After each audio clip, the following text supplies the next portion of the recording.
জন্য আমরা মন থেকে দিল থেকে শুকরিয়া আদায় করি আলহামদুলিল্লাহ। যে রব আমাদেরকে হাজারো মানুষের কাছ থেকে বাছাইকৃত হিসাবে আজকে পবিত্র জুমার দিন মসজিদে আসার জন্য তৌফিক দিয়েছেন, এটি বড় একটি নিয়ামত কিনা? সকলে বলি, বড় একটি নিয়ামত কিনা? নিয়ামত না?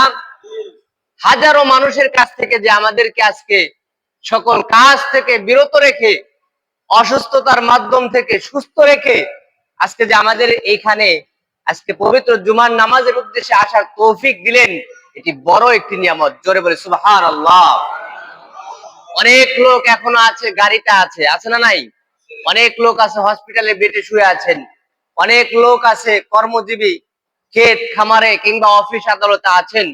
অনেকেরই ইচ্ছা থাকা সত্ত্বেও সে মসজিদে আসতে পারে নাই। আল্লাহর পয়গম্বর সাল্লাল্লাহু আলাইহি ওয়াসাল্লাম বলেন,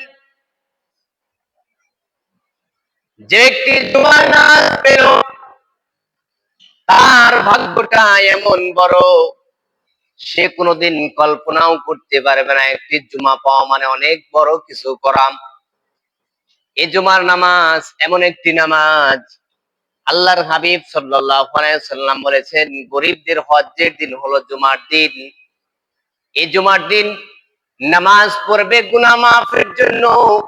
জুমার নামাজ শেষ করে আল্লাহ তাআলার কাছে হাত উত্তোলন করে যখন দোয়া করবে, আল্লাহ রাব্বুল আলামিন এই জুমার নামাজের 2 রাকাত ফরজ নামাজের উসিলা করে জিন্দেগীর গুনাহ খাতাগুলো মাফ করে দেন। সুবহানাল্লাহ। সেই রব আমাদেরকে আসার এবং বসার তৌফিক দিয়েছেন, এটি বড় একটি নিয়ামত। আল্লাহ সুবহানাহু ওয়া তাআলা হাজারো মানুষের কাছ থেকে সুস্থ সবল রেখেছে, যে রব আমাদেরকে এখানে বসার তৌফিক দিলেন, এটি বড় একটি নিয়ামত। অনেক মানুষের কাছ থেকে আমাদেরকে সুস্থ রেখেছেন, এটাও নিয়ামত। অনেকেরই হাত নাই, অনেকেরই চোখ নাই, অনেকেরই পা নাই, অনেক মানুষ রাস্তা ঘাটে আছেন, এমন কি তাদের পাও নাই, হাতও নাই, চোখও নাই, জবানও নাই। আছে না নাই? আছে না? আপনি যেভাবে আছেন আল্লাহ রাব্বুল আলামিনের কাছে যদি শুকরিয়া আদায় করেন, রব আমাকে যে স্থানে আপনি রেখে দিয়েছেন, আলহামদুলিল্লাহ, আমার চাইতে অনেক লোক আছে, হাত নাই, পা নাই, রাস্তাঘাটে গেলেই দেখা যায়, রাস্তাঘাটে চলাফেরা করলেই দেখা যায় অনেক ভাই এবং অনেক বোনের হাত নাই, পা নাই, তারা ভিক্ষা করতেছে। তাদের কাছ থেকে তো আমাদেরকে বিরত রেখে আল্লাহ রাব্বুল আলামিন এই পর্যন্ত রেখেছেন, এটার নামই হলো নিয়ামত। নিয়ামত। সুবহানাল্লাহ। কোন বান্দা যদি নিয়ামত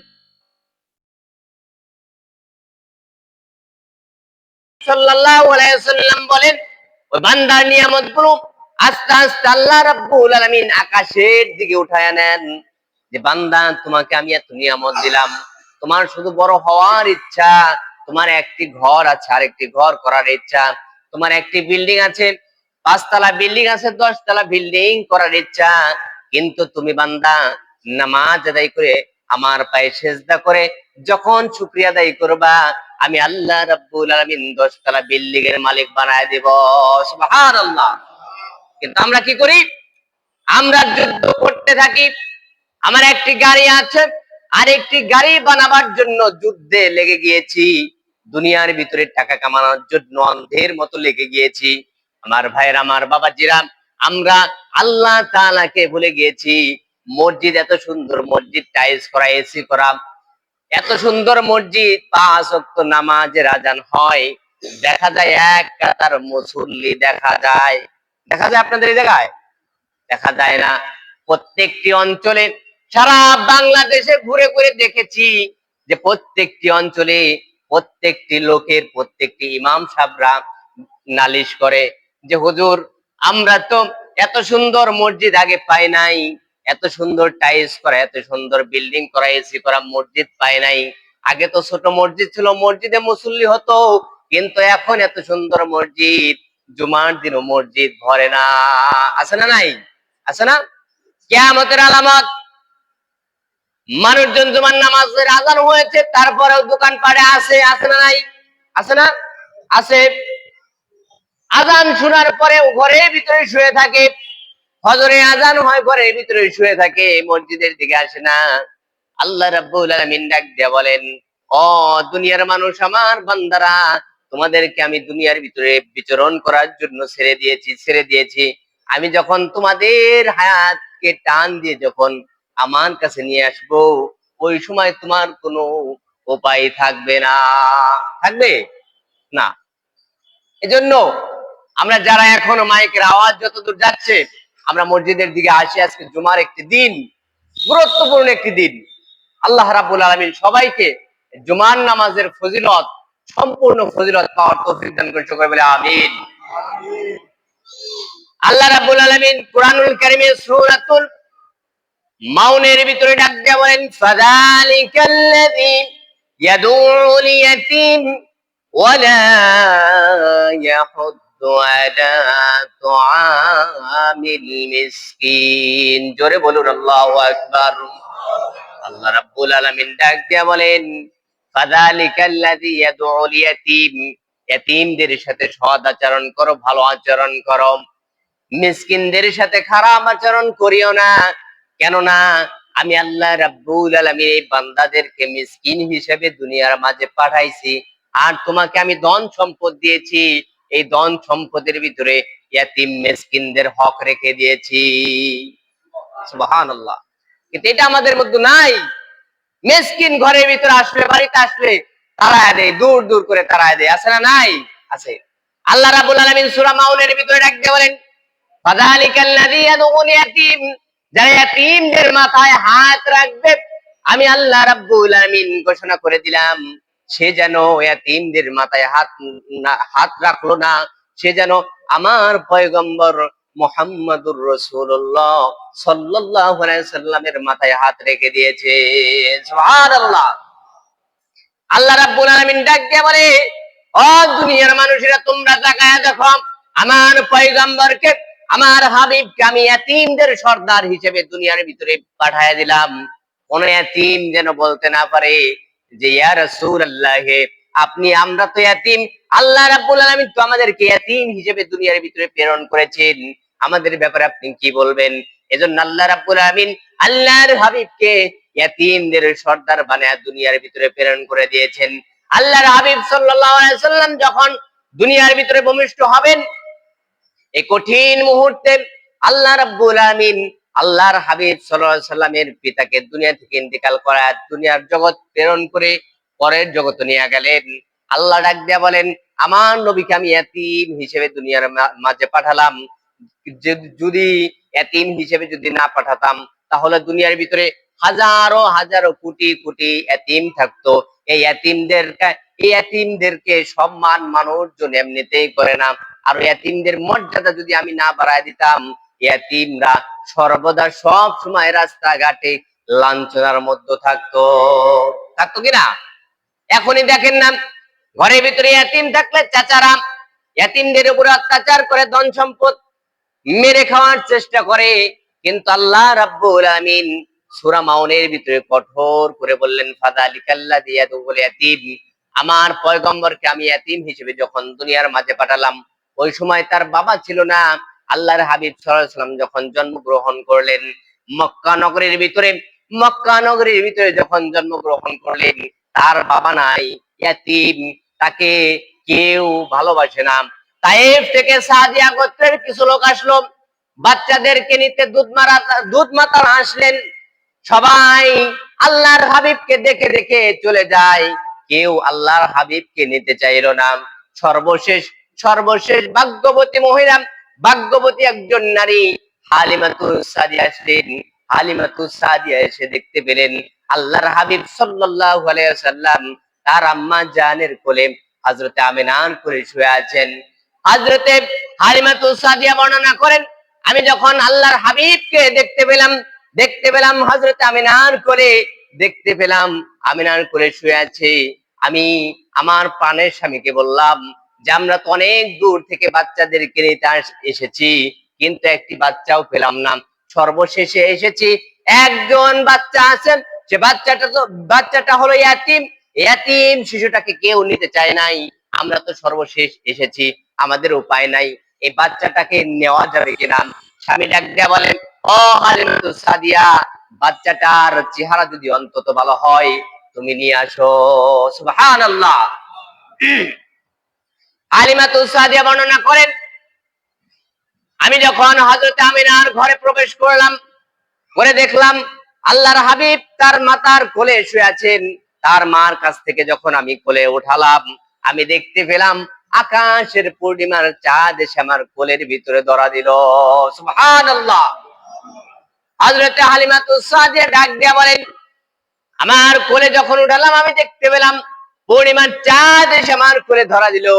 আমি আল্লাহর হাবিবকে নিয়ে আমি তায়েফের ময়দানের দিকে চলে গেলাম, তায়েফের দিকে চলে যাচ্ছি। যে গাধা, দুর্বল গাধা, তায়েফবাসী আমাদের সাদিয়া গোত্রের অনেক লোক ছিল। এই লোকেরা ধনাঢ্য পরিবার দেখে সবাই আমাদেরকে পিছনে ফেলে এসেছিল। আমাদের গাধাটা দুর্বল ছিল বিদায় আমরা পিছনে পড়েছিলাম, আমরা পিছনে আসছিলাম। কিন্তু যখন আল্লাহর হাবিব সাল্লাল্লাহু আলাইহি ওয়াসাল্লামকে যখন আমি তায়েফের উদ্দেশ্যে রওনা হলাম, গাধার পৃষ্ঠে যখন চড়ালাম, গাধা শক্তিশালী হয়ে গেল। সুবহানাল্লাহ। হযরত হালিমাতুস সাদিয়া ডাক দিয়া বলেন, আমার এই গাধাটা সবাইকে পিছনে ফেলে দিয়ে তায়েফের ময়দানে আমাদেরকে নিয়ে গেলেন, সাদিয়া গোত্রে নিয়ে গেলেন। হযরত হালিমাতুস সাদিয়া ডাক দিয়া বলেন, আমি যখন আল্লাহর হাবিবকে বাড়ির দিকে নিয়ে গেলাম, বাড়িতে নিয়ে গেলাম, বাড়িতে নেবার পর বাড়ির কুয়ায় পানি বাড়লো, খেজুর গাছে খেজুর বাড়লো, ফলন বাড়তে থাকলো, এবং কি আমরা যে অভাবগ্রস্ত ছিলাম সকল অভাব দূর হয়ে গেল। সুবহানাল্লাহ। আল্লাহ হাবিব সাল্লাল্লাহু আলাইহি সাল্লাম এত বরকতময় ছিলেন যে রাস্তা দিয়ে যাইতেন, সেই রাস্তা আজকে দৃশ্যমান হয়ে আছে। সেই রাস্তা দিয়ে হাজিরা না হাঁটলে তার হজ কি হয় না, কবুল হয় না। ঠিক কিনা বলেন? আল্লাহর হাবিব সাল্লাল্লাহু আলাইহি সাল্লাম এমন এতিম ছিলেন, এতিম হিসেবে আল্লাহ রাব্বুল আলামিন দুনিয়ার ভিতরে প্রেরণ করলেন, বাঁচায় রাখলেন। সমাজের ভিতরে এতিম নবীকে দিয়া কালেমার দাওয়াত দেওয়ালেন। যাও যাও যাও, প্রত্যেকটি কাফের বেঈমানের কাছে চলে যাও, আমার এই কালেমার দাওয়াত নিয়ে যাও। কিন্তু আজ আমাদের সমাজের ভিতরে কোন দরিদ্র মানুষ যদি ভালো কাজ করার উদ্দেশ্যে, কোনো কাজ করার উদ্দেশ্যে যদি কোনো উদ্যোগ গ্রহণ করে, আমরা তাকে মূল্যায়ন করি না। ঠিক না বলেন? করি না। আমাদের চোখ বড় হয়ে গিয়েছে। আমাদের শিক্ষা কি? আমাদের শিক্ষা হলো পয়গম্বর সাল্লাল্লাহু আলাইহি সাল্লাম শিক্ষা, তার সিরাত, তার সুরাত যদি আমরা অবলম্বন করতে পারি, আমরা মুসলমান পথে ঘাটে মার খাবো না। আজকে পয়গম্বরের সুন্নত নাই বিদায়, সিরাত নাই বিদায়, আজকে আমরা পথে ঘাটে যেখানে যাই শুধু অপমান অপমান অপদস্থ হই কিনা? হই না? আমাদের আজকে সুন্নত নাই কিন্তু মুসলমানের পরিচয় দেই। আজকে আমাদের নামাজ নাই, ফরজ বিধান নাই, আমরা মুসলমানের পরিচয় দেই। ঠিক কিনা বলেন? যে মুসলমানদের দেখে কাফের বেঈমানেরা সরাসরি যুদ্ধ করার কোনো সময় সাহস পেত না। মুসলমানের সামনে এসে কাফের বেঈমানেরা সরাসরি যুদ্ধ করার সাহস পেত না, পিছন দিক থেকে আক্রমণ করত। আর আজকে এই মুসলমানের উপরে একের পর এক অত্যাচার করা হচ্ছে, এবং কি শুধু আমাদের বাংলাদেশে নয়, ফিলিস্তিন, ইন্ডিয়া, সারা বিশ্বের মাঝে দেখেন মুসলমানের উপর অত্যাচার হইতেছে, হইতেছে না? হইতেছে। সম্মানিত সুধী, বলতেছিলাম আল্লাহর হাবিব সাল্লাল্লাহু আলাইহি ওয়াসাল্লাম হালিমাতুস সাদিয়ার ঘরে যখন লালন পালন হতে লাগলেন, 1 মাস 2 মাস করতে করতে যখন 1 বছর 2 বছর পার হয়ে গেল, 6 বছর যখন পার হয়ে গেল, আল্লাহর হাবিব সাল্লাল্লাহু আলাইহি সাল্লাম এবার তার মাতার কোলে ফিরে গেলেন। মায়ের কোলে যখন ফিরে গেলেন, মাতার কোলে যখন ফিরে গেলেন, আল্লাহর হাবিব সাল্লাল্লাহু আলাইহি সাল্লাম 6 বছরের সময় তিনি প্রত্যেক দিন মাঠের ভিতরে খেলা দেখতে যায়, খেলা করতে যায়, খেলা দেখতে যায়, খেলা করতে যায়। হঠাৎ করে আল্লাহর হাবিব খেলা দেখতে গিয়ে আর বাড়িতে ফিরে না। আমেনা, হযরত আমেনা সন্তানকে খোঁজার জন্য মাঠের দিকে চলে গেলেন। মাঠের দিকে যখন চলে গেলেন, মাঠে গিয়ে দেখতে পেলেন আল্লাহর হাবিবকে দেখা যায় না। চতুর্দিক দিয়ে অন্ধকারে দৌ দৌ করছেন, কিন্তু আল্লাহর হাবিবকে কোথাও খুঁজে পাওয়া যাচ্ছে না। হযরত আমিনা ডাক দিয়ে বলেন, আমি খুঁজতে খুঁজতে দেখতে পেলাম, হঠাৎ দেখতে পেলাম কোথা থেকে যেন কান্নার আওয়াজ আসতেছে। কান্নার আওয়াজ শুনে যখন আমি যাই গেলাম, যাবার পর আমি দেখতে পেলাম আল্লাহর হাবিব সাল্লাল্লাহু আলাইহি ওয়াসাল্লাম কান্না করতেছেন। আমি হযরত আমিনা ডাক দিয়ে বললাম, ও মুহাম্মদ, তুমি কেন কান্না করো? আল্লাহর হাবিব সাল্লাল্লাহু আলাইহি ওয়াসাল্লাম তার মাতাকে ডাক দিয়ে বলেন, ও আম্মা জান, আমি অনেক দিন যাবত এই মাঠের ভিতরে খেলা দেখতে আসি, প্রত্যেকদিন খেলা দেখতে আসি, আমাকে কেউ নিতে আসে না, কিন্তু আমার বন্ধু বান্ধবদেরকে প্রত্যেকদিন খেলা করার পরে প্রত্যেক গার্জেনেরা তার বাবারা এসে কোলে উঠায়া কপালের ভিতরে চুমা করে, কপালের উপরে চুমা দিয়ে, গালের উপরে চুমা দিয়ে তাদেরকে আদর করে বাড়ির দিকে নিয়ে যায়। আমাকে তো কেউ নিল না, কেউ আদর করলো না, আমার কি বাবা নাই?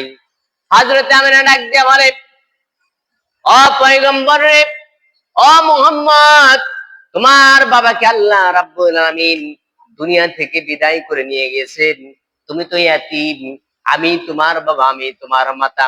আল্লাহ রাব্বুল আলামিন সঙ্গে সঙ্গে ওইখানের ভিতরে সূরাতুদ দুহার একটি আয়াত নাজিল করে দিলেন, আলাম ইয়াজিদকা ইয়াতীমান ফাওয়া। জোরে বলি আল্লাহু আকবার। আল্লাহ তাআলা ওই কঠিন মুহূর্তে আল্লাহ পয়গম্বরকে জবাব দিয়ে দিলেন, আলাম ইয়াজিদকা ইয়াতীমান ফাআওয়া। ও পয়গম্বর, আমি কি আপনাকে ইয়াতীম হিসেবে দুনিয়ার ভিতরে পাঠিয়ে দিয়ে আপনাকে কি আমি লাঞ্ছনা করেছি?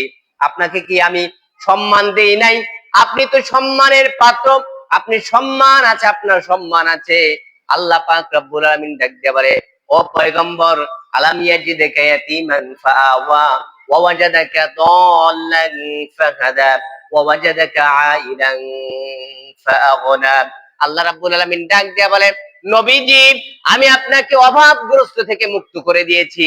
আপনি যে এতিম ছিলেন, এতিম হিসেবে দুনিয়ার ভিতরে আমি প্রেরণ করছি। আমি আল্লাহ রাব্বুল আলামিন এতিমের মর্যাদা বাড়িয়ে দিয়েছি। সুবহানাল্লাহ। কিন্তু দেখবেন সমাজের ভিতরে এতিম মিসকিনদেরকে ধিক্কার জানানো হয়, এতিম মিসকিনদেরকে সাথে খারাপ ব্যবহার করা হয়, এতিম মিসকিনদের সাথে খারাপ আচরণ করা হয়। আল্লাহ রাব্বুল আলামিন ডাক দিয়ে বলে, ও দুনিয়ার মানুষেরা, তোমরা যদি এই এতিম মিসকিনদেরকে ভালোবাসো, এতিম মিসকিনদেরকে কাছে টানো, এতিম মিসকিনদেরকে যদি তোমরা ভালোবেসে বুকের সাথে বুক মিলাতে পারো, আমি আল্লাহ রাব্বুল আলামিন ঘোষণা দিলাম, আমার পয়গম্বর সাল্লাল্লাহু আলাইহি সাল্লামের সাথে সরাসরি জান্নাতে প্রবেশ করায় দেব। সুবহানাল্লাহ। সেই মন মানসিকতা আমাদের নাই। মিসকিন আসে চাউলের জন্য, মিসকিনদেরকে কি বলা হয়? মিসকিনদেরকে বলা হয়, ও বেটা, তুমি যে ভিক্ষা করতে আসছো, তুমি কি সূরা ফাতিহা জানো? ও মিসকিন, তুমি কি 5 ওয়াক্ত নামাজ পড়ছো? ভিক্ষা করতে আসছো? আল্লাহ রাব্বুল আলামিন ডাক দিয়ে বলেন, ফাযালিকাল্লাযী ইয়াদউল ইয়াতীম ওয়া লা ইয়াহুদ্দু আলা তুআমিল মিসকিন। মিসকিনদের সাথে খারাপ আচরণ করো না, মিসকিনদেরকে দূর দূর করে তাড়ায় দিও না। কেননা মিসকিনদেরকে যতটুকু পারো, যতটুকু সাধ্য আছে, তুমি সহযোগিতা করে বিদায় করে দাও। কিন্তু আমরা কি করি?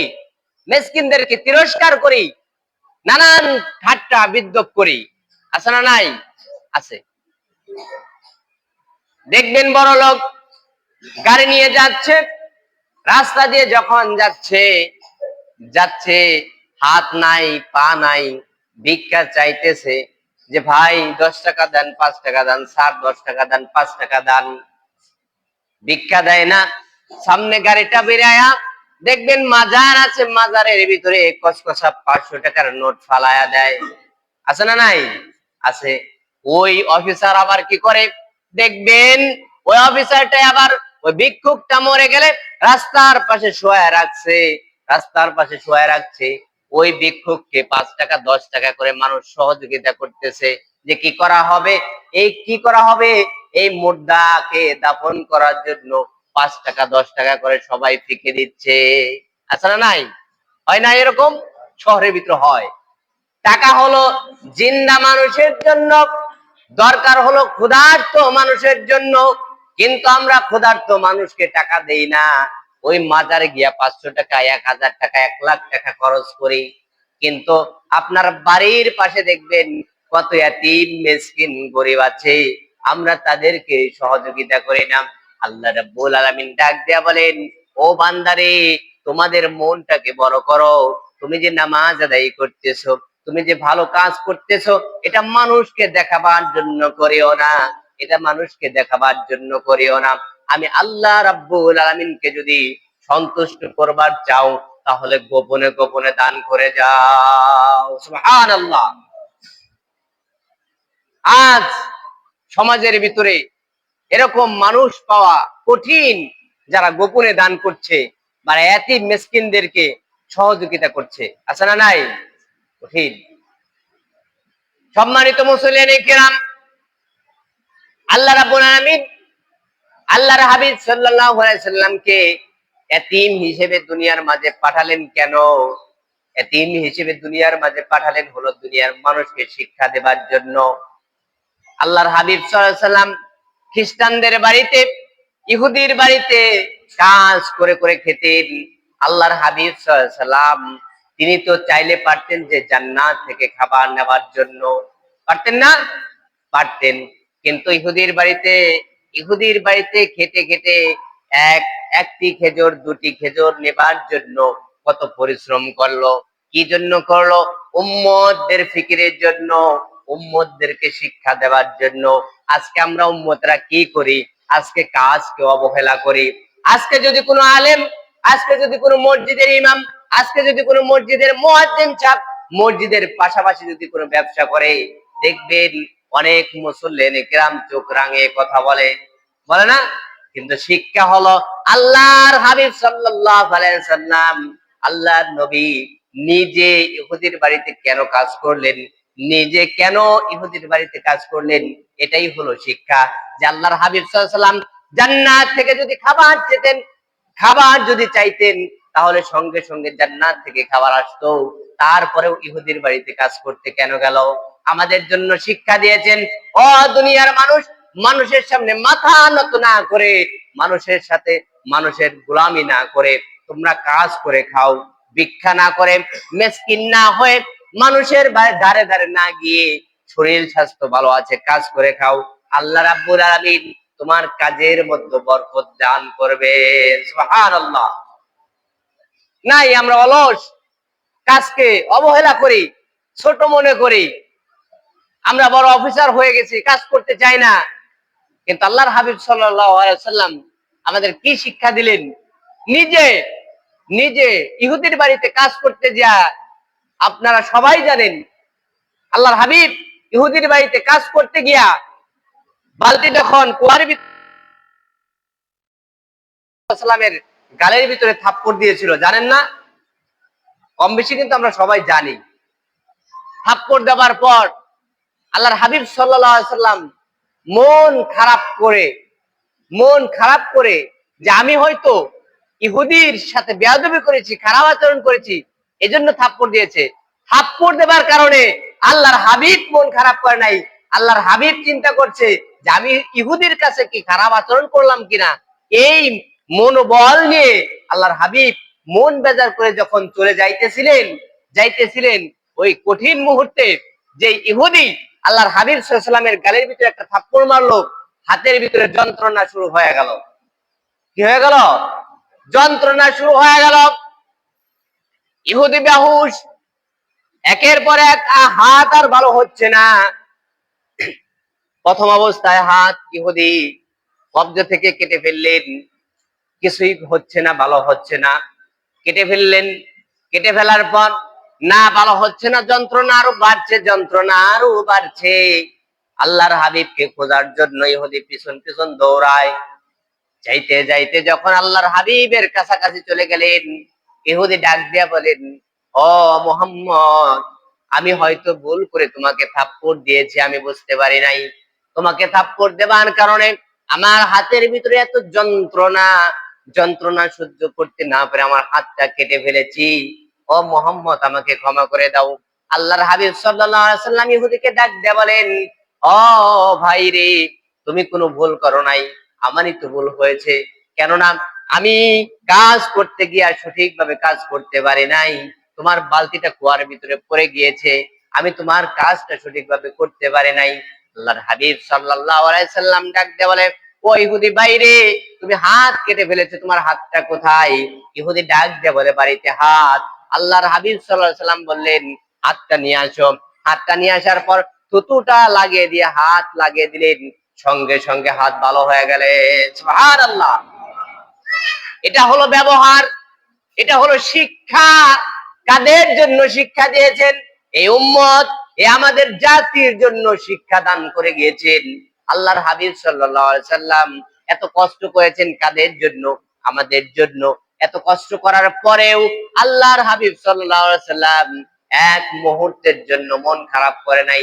ইহুদি সঙ্গে সঙ্গে যখন হাত ভালো হয়ে গেল, সঙ্গে সঙ্গে কালেমা পড়ে মুসলমান হলো। লা ইলাহা ইল্লাল্লাহু মুহাম্মাদুর রাসূলুল্লাহ সাল্লাল্লাহু আলাইহি ওয়াসাল্লাম। এই হলো আল্লাহর হাবিব সাল্লাল্লাহু আলাইহি সাল্লামের আচরণ, ব্যবহার। আর আমাদের ব্যবহার কি? আমাদের সাথে যদি, আমার ভাই বোনের সাথে যদি, আত্মীয় স্বজনের সাথে যদি ঝগড়া হয়, বছরের পর বছর আমরা কথা বলি না। আছে না নাই? আছে না? ভাই ভাইয়ের সাথে মিল নাই, বছরের পর বছর কথা বলছে না। আল্লাহর হাবিব সাল্লাল্লাহু আলাইহি সাল্লাম বলেছেন যে বান্দা হিংসা করে কথা বললো না, ওই বান্দা ধ্বংসের দিকে যাচ্ছে। কাল কিয়ামতের ময়দানে আল্লাহ তাআলা জিজ্ঞেস করবে, তোমার এত অহংকার কোথা থেকে আসলো? তুমি তো সাধারণ একজন মানুষ ছিলে, একটি বেলেটের সামনে মানুষ কিছুই না। ঠিক কিনা বলেন? কিছু, একটা বিলেটের সামনে মানুষ কিছুই না, অহংকার কেন করছো? আমার ভাইয়ের, আমার বাবাজিরা, এজন্য আল্লাহর হাবিব সাল্লাল্লাহু আলাইহি সাল্লাম যেখানে গিয়েছেন, প্রত্যেকটা ক্ষেত্রে, প্রত্যেকটা কাজে, প্রত্যেকটা শিক্ষা আমাদের জন্য দিয়েছেন। এই শিক্ষা যদি আমরা ধরে রাখতে পারি, তাহলে দুনিয়ার ভিতরে আমরা কামিয়াব, আখিরাতেও কামিয়াব। কিন্তু আল্লাহর হাবিব সাল্লাল্লাহু আলাইহি সাল্লামের সিরাত এবং সুরত যদি আমরা না অনুসরণ করি, দুনিয়ার ভিতরে যতই বাহাদুরি করি, কাল কিয়ামতের ময়দানে আল্লাহর কাঠগড়ায় আমাদেরকে দাঁড়া করাবে। ওই সময় আমাদের কোনো উপায় থাকবে না। এজন্য আল্লাহর হাবিব সাল্লাল্লাহু আলাইহি সাল্লামের সুন্নাত মোতাবেক যদি আমরা চলতে পারি, আল্লাহর হাবিব সাল্লাল্লাহু আলাইহি সাল্লামের সুন্নাত মোতাবেক যদি আমরা সঠিকভাবে যদি চলাফেরা করতে পারি, নামাজ পড়তে পারি, মসজিদে আসতে পারি, খানা খাইতে পারি, এবং কি ব্যবসা করতে পারি, অবশ্যই কাল কিয়ামতের ময়দানে সরাসরি জান্নাতের ভিতরে প্রবেশ করাবেন কে? আল্লাহ। আজ আমাদের ভিতরে সুন্নত নেই। সুন্নতের কথা বললে আমরা অনেকে অনেক তিরস্কার করি, পানি পড়তেছে। সুন্নতের কথা বললে আমরা অনেক ঠাট্টা বিদ্রূপ করে থাকি। সুন্নত এমন একটি জিনিস, আল্লাহর হাবিব সাল্লাল্লাহু আলাইহি সাল্লাম বলেছেন, এমন একটি জামানা আসবে যে আমার সুন্নত হাতে ধরা খুব কঠিন হয়ে যাবে। আগুনের টুকরা হাতে ধরতে পারবে, কিন্তু আমার সুন্নত ধরে রাখা কঠিন হয়ে যাবে। সেই জামানার ভিতরে আমরা পৌঁছে গিয়েছি। আমরা খাবার খাই, সুন্নত নেই। চলাফেরা করি, সুন্নত নেই। নামাজ পড়তে আসি, সুন্নত নেই। বলবেন কেমনি? অনেক যুবক ভাই আছে, অনেক বৃদ্ধ বাবাজিরা আছে, নামাজ পড়তে এসেও সঠিকভাবে সুন্নত আদায় করি না। বলেন কেমনি? বলে সুন্নতের এত দাম, যদি কোনো বান্দা সুন্নত মেনে চলতো, তার দুনিয়ার ভিতরে কোনো অভাব হতো না। আল্লাহর পয়গম্বরের এক সাহাবী, আল্লাহর হাবিবের এক সাহাবী কঠিন মুহূর্ত আসছে আল্লাহর হাবিবের কাছে। ইয়া রাসূলুল্লাহ, আমি অভাবগ্রস্ত, আমার বাড়িতে 3 দিন যাবত রান্না হচ্ছে না, আমার অভাবগ্রস্ত, আমার শিশুরা কান্না করতেছে, আমার বিবি কোনো রান্না বান্নার কোনো পুঁজি জোগাড় করতে পারছে না, কোনো খাবারের ব্যবস্থা করতে পারছে না। ও পয়গম্বর, আল্লাহর কাছে দোয়া করে আল্লাহর কাছে দোয়া করে আপনি খাবারের ব্যবস্থা করে দেন। আল্লাহর হাবিব সাল্লাল্লাহু আলাইহি সাল্লাম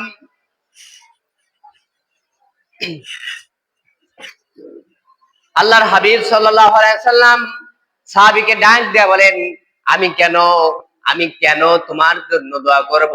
যাও, বাড়িতে যাও, বাড়িতে গিয়া 2 রাকাত নফল নামাজ আদায় করো। নফল নামাজ আদায় করে আল্লাহর কাছে চাও, আল্লাহ তাআলা তোমার খাবারের ব্যবস্থা করে দিবেন। জোরে বলি সুবহানাল্লাহ।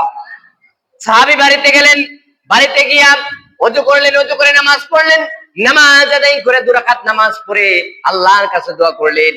খাবারের ব্যবস্থা হলো না। খাবারের ব্যবস্থা না হবার কারণে আল্লাহর পয়গম্বরের কাছে ফিরে আসলেন, ইয়া রাসূলুল্লাহ, আমার তো খাবারের ব্যবস্থা হলো না, আপনি কি করবেন? আমার জন্য দোয়া করেন।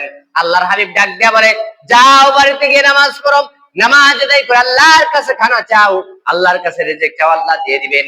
ওই সাহাবী আবার বাড়িতে চলে গেলেন। বাড়িতে চলে গিয়া নামাজ আদায় করলেন। নামাজ আদায় করে আল্লাহর কাছে দোয়া করলেন। খানার ব্যবস্থা হলো না। আল্লাহর নবীর কাছে আসলেন, ইয়া রাসূলুল্লাহ, আপনি নামাজ পড়ে আল্লাহর কাছে দোয়া করতে বললেন, কিন্তু নামাজ পড়লাম, কোনো খানার ব্যবস্থা হলো না। আল্লাহর হাবিব ডাক দিয়ে বলেন, ও সাহাবীরে, নামাজের ভিতরে হয়তো কোনো ত্রুটি হচ্ছে, ভুল হচ্ছে। ভুল হবার কারণে আল্লাহ তাআলা দোয়া কবুল করছে না। যাও যাও, সঠিকভাবে নামাজ আদায় করো, আল্লাহ তাআলা সঙ্গে সঙ্গে রিজিকের ফয়সালা করে দিবে। সুবহানাল্লাহ। সাহাবী বিবিকে ডাক দেয়া বলে, ও বিবি রে, আমার ওযু থেকে শুরু করে নিয়ে তুমি দেখো আমার নামাজ শেষ হওয়া পর্যন্ত কোনো ভুল হয় কিনা। সাহাবী ওযু করলেন, নামাজ পড়লেন। নামাজ পড়ার পরে বিবি সাহেবা ডাক দেয়া বলতেছেন, ও প্রাণের স্বামী গো, আপনি নামাজের ভিতরে একটা ভুল কাজ করেছেন। সেই ভুল কাজ হলো মিসওয়াক করেন নাই। কি করেন নাই? মিসওয়াক করেন নাই, ছোট একটা সুন্নত। সাহাবী এবার মিসওয়াক করে যখন নামাজ আদায় করলেন, নামাজ আদায় করার সঙ্গে সঙ্গে যখন আল্লাহর কাছে দোয়া করলেন, দোয়া করার সঙ্গে সঙ্গে আল্লাহ তাআলা রিজিকের ফয়সালা করে দিলেন। জোরে বলি সুবহানাল্লাহ। রিজিক এমন ভাবে আসলো, কল্পনাও করতে পারে নাই। সাহাবী এবার আল্লাহর হাবিব সাল্লাল্লাহু আলাইহি ওয়াসাল্লামের কাছে চলে গেলেন, ইয়া রাসূলুল্লাহ, আমার খানার ব্যবস্থা হয়ে গেছে, খানা রাখার জায়গা নাই দেখে থামতে বলেছি। আল্লাহর হাবিব ডাক দিয়ে বলে, ও সাহাবী রে, তুমি যদি এই খানা থামতে না বলতা, কাল কিয়ামতের আগ পর্যন্ত আমার উম্মতেরা এই রিজিক পাইতো। সুবহানাল্লাহ। এজন্য নামাজের ভিতরে সুন্নত এমন একটি জিনিস, সুন্নত আমাদেরকে অক্ষরে অক্ষরে পালন করতে হবে। পারবো তো ইনশাআল্লাহ? পারবো না? কে কে পারবো? 2 হাত তুলে দেখায় আল্লাহ তাআলাকে। আমরা 5 ওয়াক্ত নামাজ আদায় করব, সঠিক সুন্নত আদায়, সুন্নত মেনে তারপরে নামাজ আসবে ইনশাআল্লাহ। আল্লাহ তাআলা সবাইকে তৌফিক দান করুন। যেহেতু বৃষ্টি পড়ছে, এখনই ছেড়ে দিচ্ছি। সুন্নত এমন একটি জিনিস, সুন্নতের শেষ অংশটা বলে যাই। আমরা যারা নামাজ পড়ি, নামাজের ভিতরে আমরা সুন্নতি লেবাস পড়ি না, যেটাকে বলা হয় টাকনু, হাতের কনুই, এবং কি আমাদের কোমর থেকে শুরু করে নিয়ে যে আমাদের অঙ্গ প্রত্যঙ্গ আছে, সতর আছে, যেটাকে বলে সতর আছে, এই সতর খোলা অবস্থায় যদি আপনি নামাজ পড়েন, আপনার সুন্নত মোতাবেক নামাজ আদায় হবে না। নামাজ কি হয়ে যাবে? মাকরু হয়ে যাবে। আমরা যারা গেঞ্জি পরে, শার্ট পরে আমরা নামাজ আদায় করছি, আমাদের নামাজ মাকরু হয়ে যাচ্ছে। এখন বলবেন, অনেক অনেক কিছু বলবেন। যারা যাদের বাড়িতে পাঞ্জাবি আছে, জুব্বা আছে, চেষ্টা করবেন জুব্বা পাঞ্জাবি পরে নামাজ পড়ার। যারা নাই, বানানোর চেষ্টা করবেন। আমরা মুসলমান না? আমরা কি মুসলমান? মুসলমান হলে প্রত্যেকটা মুসলমানের ঘরে পাঞ্জাবি থাকা দরকার আছে না নাই? আছে না? আছে। এজন্য প্রিয় ভাই, মনে কষ্ট নেবেন না। আমরা মুসলমান হিসেবে যদি পরিচয় দেই, আমাদের টুপি থাকা দরকার, জুব্বা থাকা দরকার, পাঞ্জাবি থাকা দরকার। দরকার কিনা? দরকার। আমরা সবাই চেষ্টা করব সুন্নত মোতাবেক নামাজ পড়ার জন্য। আল্লাহ তাআলা সবাইকে তৌফিক দান করুন, সবাইকে সুন্নত মোতাবেক জীবন যাপন করার তৌফিক দান করুন। ওয়া আখিরি দাওয়ানা আলহামদুলিল্লাহি রাব্বিল আলামিন।